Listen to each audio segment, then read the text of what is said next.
Does anyone wonder why all the information that gets pushed into our awareness on a daily basis is usually about death, murder, some sort of tragedy, or it's information that serves a political purpose to keep people in positions of power? Being aware that Ofcom regulate the UK television and radio services, I decided to take a look at the Ofcom website to see what they say they do versus what I actually see happening. So this is what their website says. Ofcom make sure that people are able to use communication services, including broadband.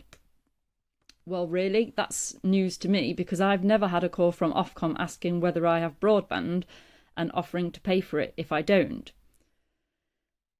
Another thing that the website says is Ofcom makes sure that a range of companies provide quality television and radio programmes that appeal to diverse audiences. What's interesting about this is that they say they offer a range of outlets appealing to diverse audiences. However, in recent years, companies that have tried to set up a different narrative to the mainstream, Ofcom have actually been trying to close them down. A good example of this would be GB News, and also alternative media figures such as Russell Brand, Candace Owens, The Daily Wire, Alex Jones in the US, David Icke in the UK, plus a range of independent thinkers that range from doctors, professional academics, researchers, and lawyers that are becoming popular on alternative media platforms like Rumble. They are also at risk of being disconnected to the UK audience, as Ofcom are trying to shut down the app Rumble under the guise of protecting us, the public. That's interesting, isn't it? Protecting us. It's interesting that they're trying to protect us from this information, but the information they're trying to protect us from has some common themes. Like, it's usually geared towards holding discussions about rich people in powerful positions and how they might be abusing their power for financial gains, whilst the hard-working mass public suffer as a consequence. So this is the information that they seem to be protecting us from in reality. But all of the news about death, murder, the potential impending World War III, the news that might give people nightmares and stop them from wanting to walk to the shop by themselves because they feel like they might get stabbed, they don't seem to be protecting us from that. In fact, it seems to be the more the better. Additionally, when it comes to media outlets, Ofcom say that they aim to provide a range of content for different audiences, yet all of the media outlets increasingly seem to be more aligned than ever before. And you can switch one outlet on and then turn over and hear exactly the same news on a different channel. So anyway, let's hear a little bit more from the website. Ofcom makes sure that viewers and listeners are protected from harmful or offensive material on TV, radio and demand. Again, it seems like their idea of harmful and offensive is conversations about powerful people being corrupt, but death and murder and all sorts of information regarding tragedy isn't offensive at all, and neither is political rhetoric, which is often proven to be completely untrue further down the line. That doesn't appear to be harmful at all, according to Ofcom either, since they're still allowing it to happen on a daily basis. The Ofcom website says, another line is, Ofcom make sure people are protected from unfair treatment in programmes and don't have their privacy invaded. Well, clearly Ofcom must bend the rules then for some channels, particularly Channel 4, who consistently create programmes convicting people of crimes, even though those people have had no chance whatsoever to speak about the matter themselves or defend themselves. And often they find out about the programme at the same time as everybody else, leaving them convicted by the public before they've even had a chance to speak. Ofcom makes sure that online services do their best to protect users from harm. Well, I would really like to know what their definition of harm is then. I wonder if there are a lot of politicians that work at Ofcom, because it seems that their information about what they do is quite vague and they don't actually stick to any of it anyway, which is very similar to what seems to happen at number 10. I say this lightheartedly, but in actual fact it's probably more true than what we think. The connections between big corporations and politicians is becoming increasingly entangled, to say the least. Hence why the media and politicians always serve the interests of big corporations, despite the fact that they say they don't.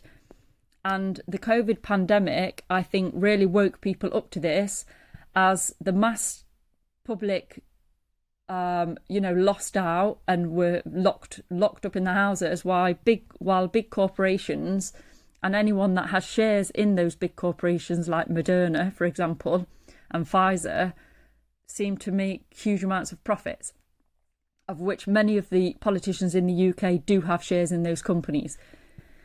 Getting back to the topic of the low frequency information that we are bombarded with every day, it is a far stretch of the imagination to think that this is not intentional. How can it be a coincidence? Are there some forces higher up in the pyramid of power that do not want the mass public to feel empowered, joyful, happy and connected to each other? ? Can you imagine the immense power of humanity if we all felt empowered from within? Can you imagine the damage it would do to the small few people in the higher echelons of the power pyramid? Have you ever wondered why the media absolutely love to racialise every story they can, or make it a matter about hate towards LGBTQ, hate towards immigrants, hate towards white people, hate towards black people? Every story has to contain an element of hatred from one group towards each other. In reality, I don't think one group does hate each other at all. But what each group hates is the fact that they are labelled as hateful. That's actually what stirs up the hatred. It's the labelling of this group as being this and the labelling of this group as being... That's where the trouble actually lies. It's not that one group actually has an issue with another group whatsoever. But the media playbook and the media method has always been to divide people in this way. And they've been doing it for decades, particularly with issues around race, because they are governed by the few people higher up in the pyramid that don't want humanity to work together. They don't want the mass public to come together and align and be best friends and work towards a common goal. That's their biggest fear. So unfortunately, this method of racialising and categorising people and pitching people against each other is still working today on the larger scale. However, there are a few people, and the number is growing. There's a lot of people now that are seeing through this. So, I said a few and then I said a lot. Well, it's not the majority, let's put it that way, but the numbers are growing. So it does give me hope, and hopefully everyone else hope as well. But the more that this number of people grows, the more people that are starting to see through the veil of corruption and the veil of brainwashing that we get bombarded with every day. Their voices are trying to be basically, we get shadow banned, or the algorithms that are used to promote certain narratives on major platforms like YouTube and Facebook. The algorithms are set towards basically making sure that certain posts don't gain any traction and don't gain any momentum, whilst other posts that do serve particular interests do gain traction and momentum. Or they're just completely shadow banned altogether, hence why apps like Rumble have been set up to give people a voice again. So unfortunately for the puppet masters, the veils are coming down and there's a growing number of people uniting, no matter what they look like, no matter what their sexuality is, and the momentum is going to continue despite the attempts to thwart it under the title of, trying to protect us from disinformation.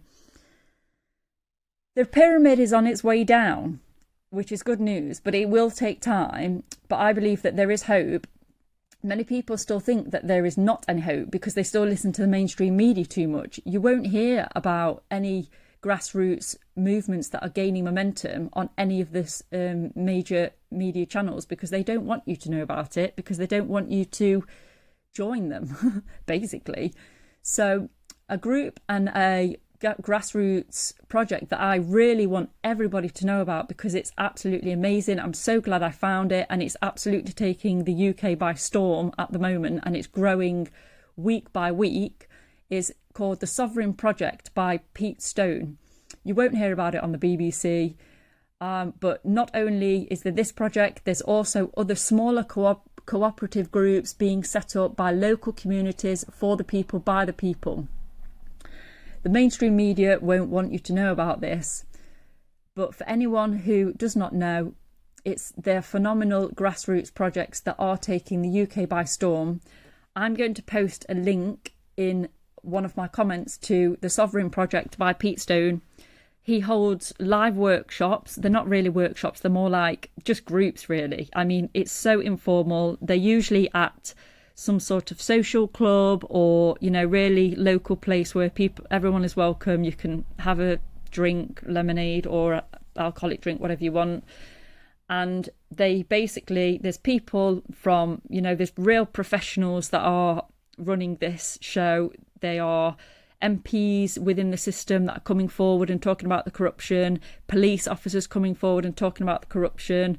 There are people in the legal system. So there's a lot of professionals working on this project, and it really gives me hope for the future, and the more people that know about it the better. So it's called the Sovereign Project, and also there are other grassroots projects as well. I'm going to post more information in my comments. So if you do like this video, it's not really video, it's an audio, but I've had to record it as a video because I can't post audios in YouTube or Facebook. So let me know what you think. It would be really interesting as well if you can just have a listen to the news today and just make a mental note of how much news or information that comes at you that leaves you feeling depressed compared to the amount of information that comes at you that leaves you feeling inspired. It'd be so interesting to hear other people's experiences around this. So with that being said, I'm going to love you and leave you. I'll try to post more content like this regularly. So let me know your feedback and if you like it or not, and what other topics you'd like to hear about. Thank you.